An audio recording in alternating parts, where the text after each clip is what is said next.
Hey, salut, c'est WOM qui te parle. Tu étais où dans les années 2000? Eh bien, dans les années 2000, tu as pu voir l'émergence de nouveaux styles de métal. Et si tu n'étais pas dans une grotte à ce moment-là, tu avais entendu parler du folk metal.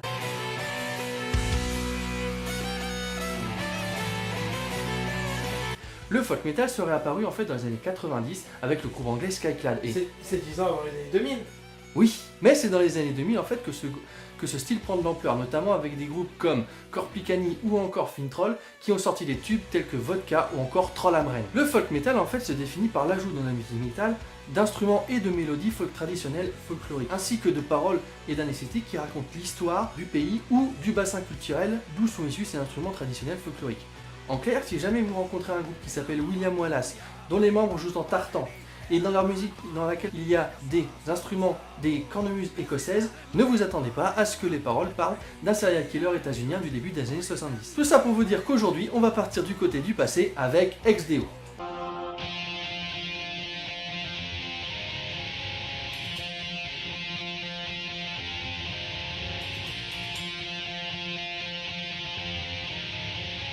Alors, XDO, c'est le side project solo de Maurizio Iacono, un musicien canadien qui est surtout connu pour être le bassiste du groupe de death metal Cataclysm, mais aussi dont il est devenu le chanteur en 1998.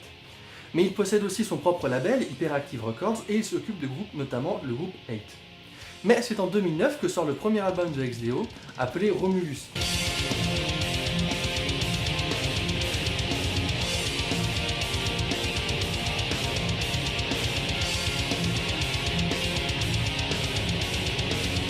Alors, c'est pas un concept album, c'est un album de death metal en fait dans lequel il y a certaines mélodies traditionnelles jouées en fait par des cornes de bronze ou autres instruments venant de la Rome antique. Parce que pour les trois du fond qui n'auraient pas compris, aujourd'hui on va parler de l'Empire romain.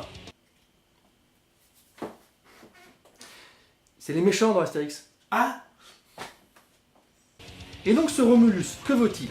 Eh ben c'est plutôt pas mal.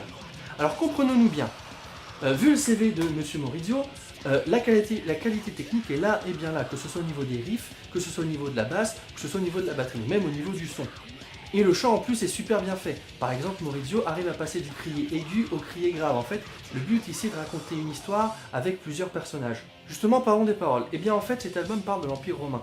Mais comme j'ai dit, c'est pas un concept album. Même si la première chanson s'appelle Romulus, qui est le père fondateur de Rome, on ne suit pas chronologiquement l'histoire de l'Empire romain. Ça passe par différentes choses, ça parle justement de la bataille d'Alésia, de la 13e Légion ou encore de la gloire de Jupiter. D'ailleurs, les paroles, en fait, il y a certains passages en latin et parfois même des extraits de Peplum. Et donc, pourquoi j'ai dit que c'était plutôt pas mal? Eh bien, en fait, je trouve cet album bon, et il y a certaines compos qui sont vraiment excellentes, comme par exemple Romulus ou The Battle of Actium, mais à côté de ces compos-là, il y a certaines compos un peu plus faibles. Et c'est pour ça, je trouve cet album bon, mais assez inégal, même s'il est plutôt bien fait.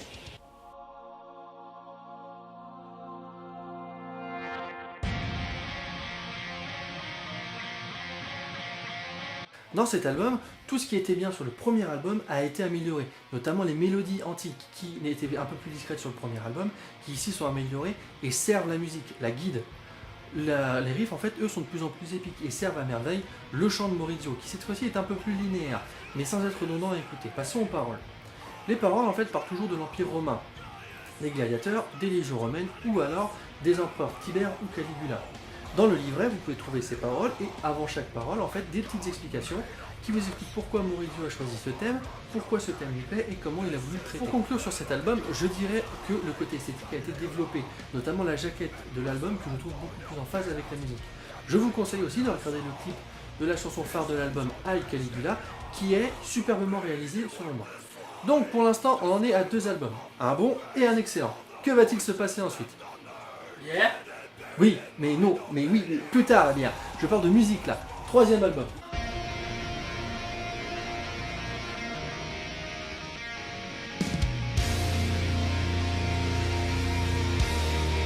Il faut donc attendre 2017 pour que le Lega Maurizio sorte le 3e album de XDO, The Immortal Wars.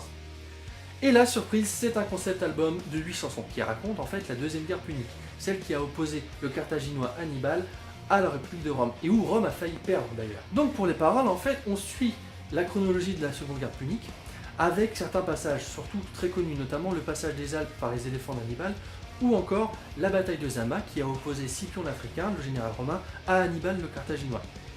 Parlons un peu de la musique. On reste sur cet album dans la continuité de Caligula, avec des riffs épiques et des mélodies traditionnelles qui nous ramènent toujours au cœur des batailles de la seconde guerre punique, et c'est ultra efficace. Pour les paroles, on reste dans cet univers épico-militaire du second album, mais ce n'est pas une simple repompe du précédent album. Certes, il n'y a pas de changement majeur dans la composition des chansons, elles sont juste plus longues et plus travaillées, mais les mélodies, elles, nous ramènent toujours au cœur des combats de la seconde guerre punique. Pour conclure sur cet album, je dirais qu'il est plutôt bon, mais je le trouve quand même un cran en dessous de Caligula. Pour moi, c'est donc un bon album, bien fait et bien produit. Alors, de la discographie d'XDO, on en est à 3 albums. Un bon, un excellent et un très bon. Mais la question que vous vous posez, c'est pourquoi est-ce que je vous ai parlé de folk metal alors qu'on vient de passer toute une vidéo à vous parler d'un groupe qui parle de l'Empire romain. Eh bien, XDO fait du folk metal. Il y a dans leur musique tout ce qu'on attend dans le folk metal, des riffs agressifs, des mélodies jouées par des instruments traditionnels et des paroles qui racontent un passé prestigieux. Sauf que là, on parle du passé des Italiens. Généralement, quand on parle de folk metal, on a généralement en idée des Vikings qui parlent de leur raid ou encore des Celtes avec leur biniou. Cet état de fait est dû simplement que les groupes qui ont popularisé ce style viennent du nord de l'Europe et donc parlent des peuplades barbares dont ils descendent. Et c'est une bonne chose parce que ça a permis dans les années 2000 à beaucoup de gens de découvrir la culture ou l'histoire de ces pays. À l'heure actuelle, il y a encore des groupes comme Arkona qui racontent l'histoire de leurs ancêtres russes et ça donne d'excellents albums. Mais le problème, c'est que justement, depuis ces années-là, depuis les années 2000, il y a tout un tas de petits ou grands groupes de qualités différentes qui, au final, racontent la même chose et parlent du même univers. Et c'est pour ça que je parle d'XDO. XDO fait du folk metal. Mais l'univers qu'il développe, c'est celui de l'Empire romain. Et de quel droit on ne peut pas dire que c'est du folk. Juste sous prétexte que le groupe ne parle pas des croyances vikings. XDO parle d'un passé prestigieux, celui des Italiens, chanté par un Italien, avec des instruments qui rappellent la Rome antique. Et je trouve ça agréable et rafraîchissant, car XDO permet d'explorer d'autres univers que les fjords de l'Europe du Nord. Je place XDO à la même place que Arkona pour la Russie, Edelvolk pour les Pays-Bas, ou encore Tenger Cavalry pour la Mongolie, c'est-à-dire des groupes qui ont compris le vrai message du folk metal, raconter leur culture et leur histoire à travers le métal. Voilà, c'était Wam qui vous a parlé, à bientôt pour un prochain épisode.